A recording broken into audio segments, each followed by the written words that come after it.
Welcome to Sundry Sports for Wednesday, July 15th? Wednesday, July 15th. I am not well prepared ever. Wednesday, July 15th. Brought to you by USA Today. Report. Cowboys not expecting Randy Gregory reinstatement, maybe? And I did read this whole thing yesterday. The Cowboys' expectations a few short months ago were that suspended defensive lineman Randy Gregory and Aldon Smith would both be reinstated. But while Aldon Smith was reinstated quite a while ago, Randy Gregory is for some reason still in limbo. But the Cowboys are still hoping that he will be involved in some way. Pro Football Focus ranks Cowboys wide receiver group tops in NFL. In 2018, the Dallas Cowboys front office went into an NFL season with a receiving core that was totally undermanned. Following the release of Dez Bryant. Yes, the release of Dez Bryant. But now, apparently, we are tops. Madden 21 ratings. Dak Prescott slotted behind MVP quarterbacks. Well, I should hope so. The annual release of Madden ratings is synonymous with the approach of training camp and a new NFL season. Fans and players alike flock to blah blah blah. I really don't give a crap. News. Lack of Dak deal will hurt Cowboys financially. The deadline for the Dallas Cowboys to extend quarterback Dak Prescott is rapidly approaching, and the latest reports on the situation aren't looking good. And that deadline would be today. Coach Carter, Cowboys, Tom Sula gets JMU stud to mold into star. 2021 mock draft ships Cowboys tight end with Rob Gronkowski comps. I don't know what comps means there. The last OG, Zach Martin, yes. ESPN, Cowboys offensive weapons ranked tops in NFC. Report. No scheduled talks between Prescott's agent and Cowboys. Yeah? I'll say this again, as I said yesterday and the day before, and probably before that. I don't believe that the Cowboys should be, stressing about a long-term contract with Dak. I think that Dak should be the one stressing. I think that he should take this year on the franchise tag to prove himself.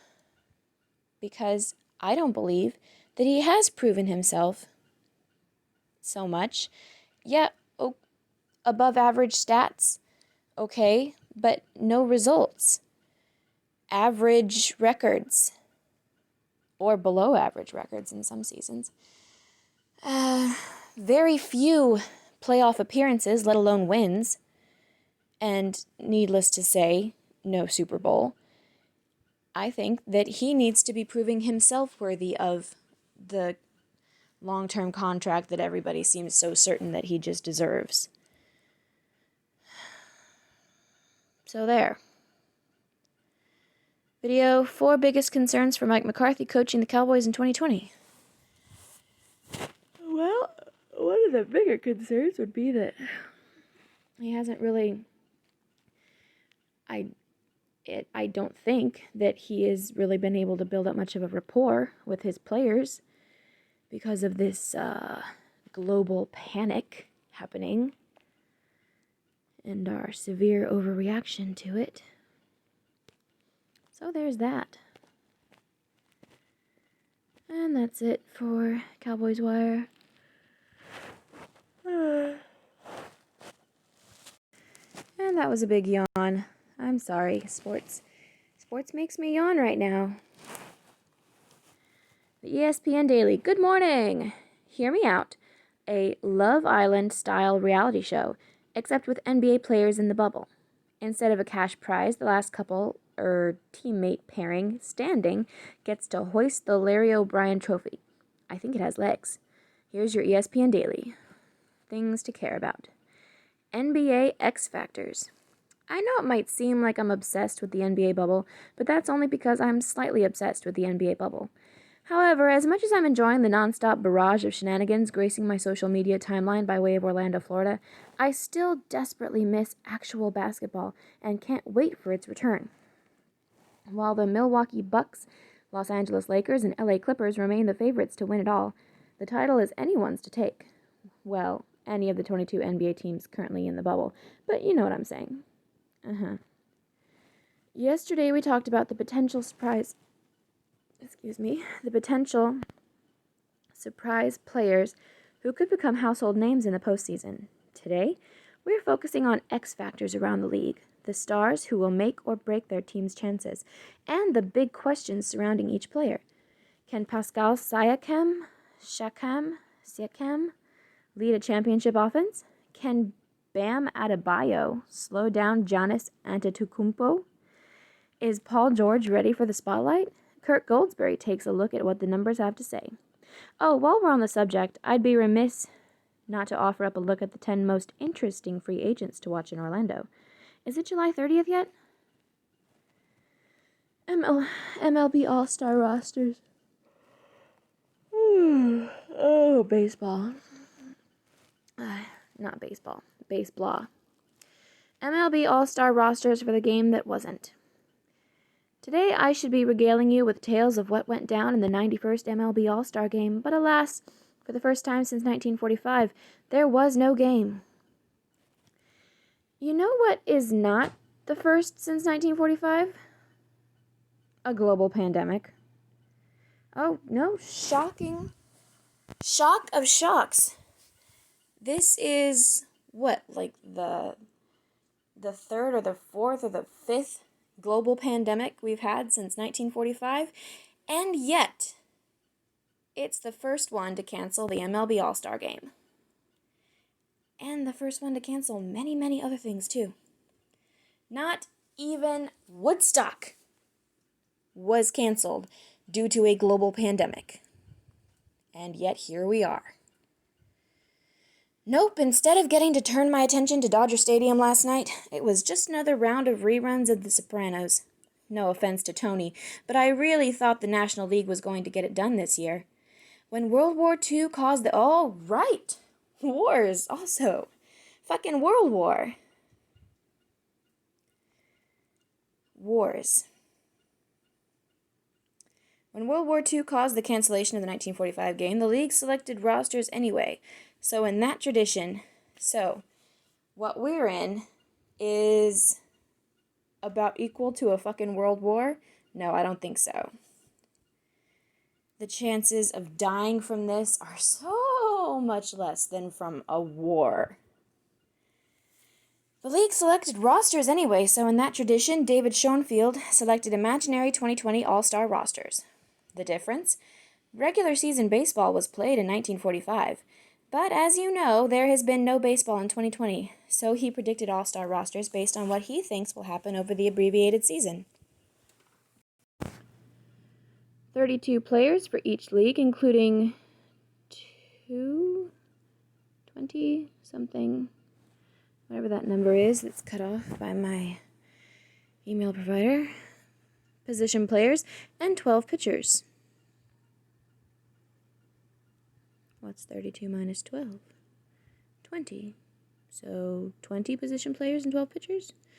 Since the National League is using the designated hitter this season, he selected 2 designated hitters for the NL National League, as required in the AL American League.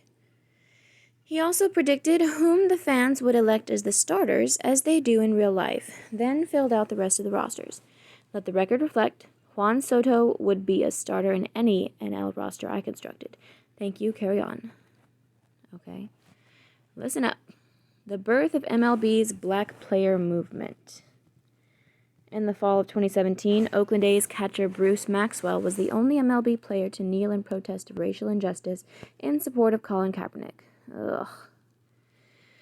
Maxwell was not supported by his teammates or by MLB at large. Good.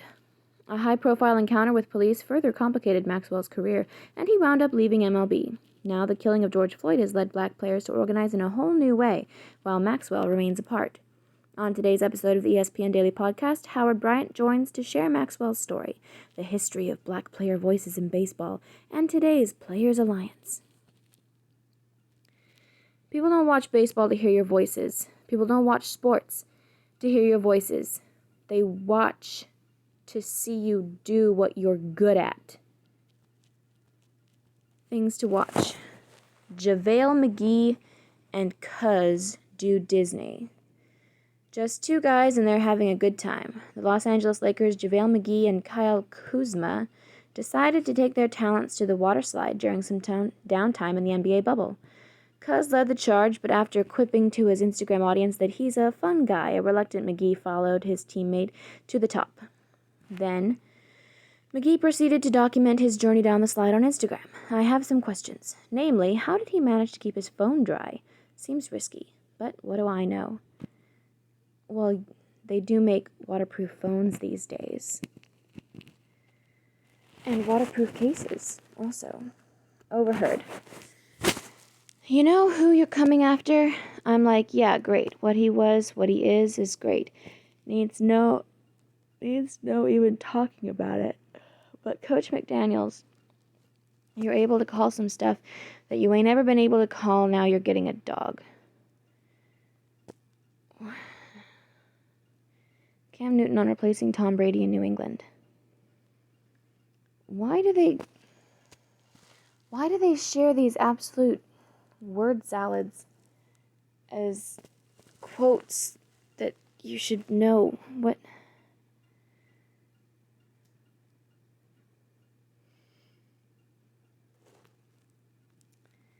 Remember when?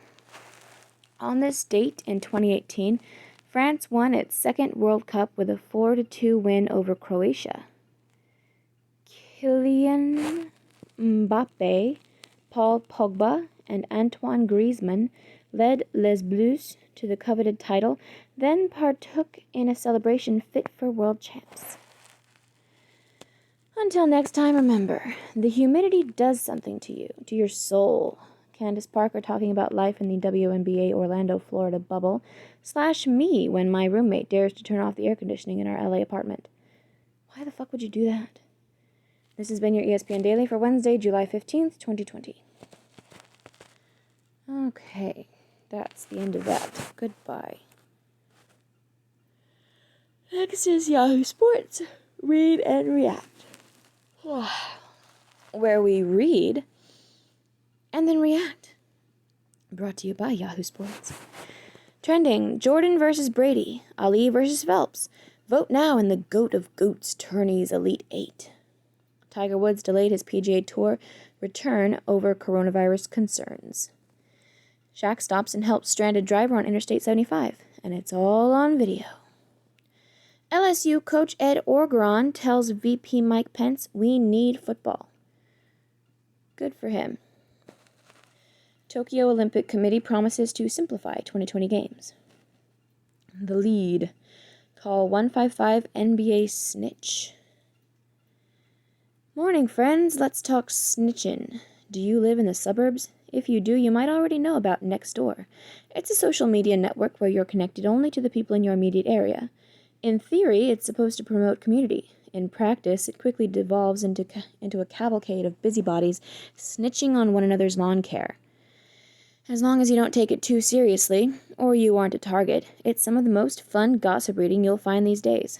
The NBA is ensconced in its Disney bubble now, and as part of that monumental $150 million undertaking, the league has set up its own version of Nextdoor, a tip line, aka a snitch wire, to take anonymous reports on players and officials who might not be adhering to strict quarantine protocols. Well, that sounds fucking divisive. I'm sure that's great for team morale. Our Chris Haynes indicated Monday that no one had yet called the line, but on Tuesday reports surfaced that multiple players had received warnings as a result of dimes dropped on them. NBA drama is the best sports drama, hands down. The snitch, tip line, is just one more fascinating element in the strangest of all NBA seasons. Let's look at this from multiple angles. The safety aspect. First and foremost, and all joking aside, safety is the crucial issue here. Safety of players, safety of officials, safety of everyone inside the bubble. Because we all are just complicit in this consensus of what actually constitutes safety.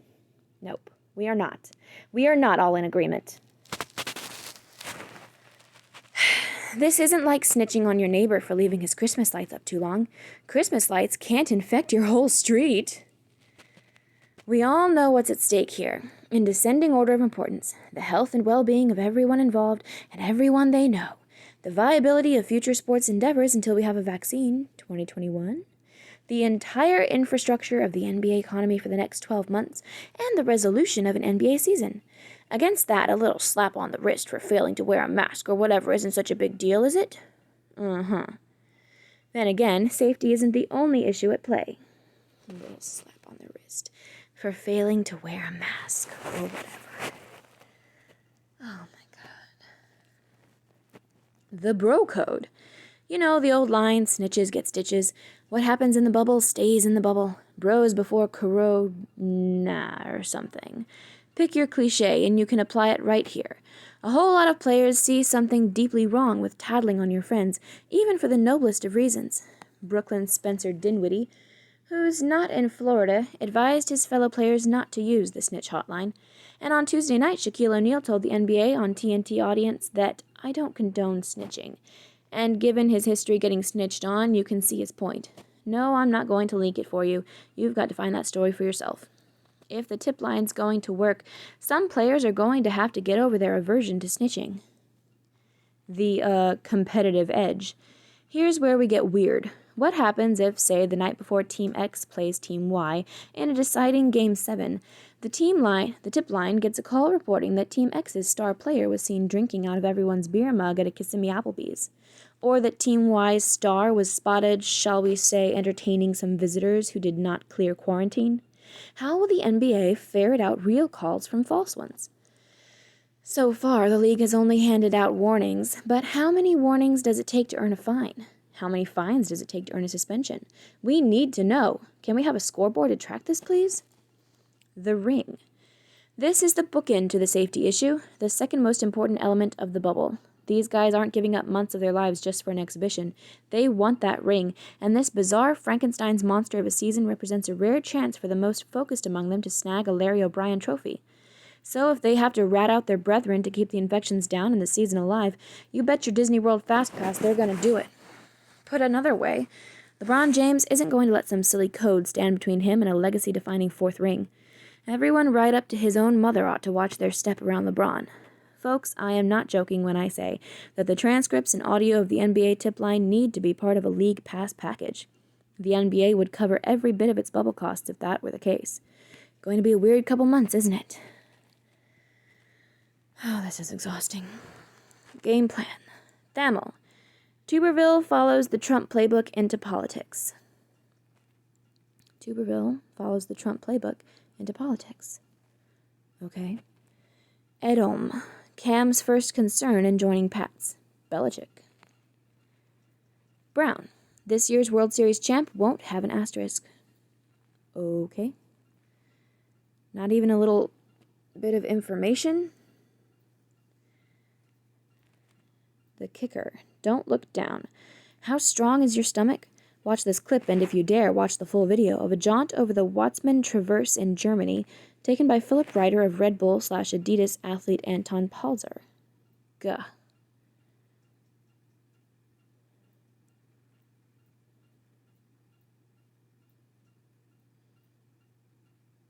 Wow.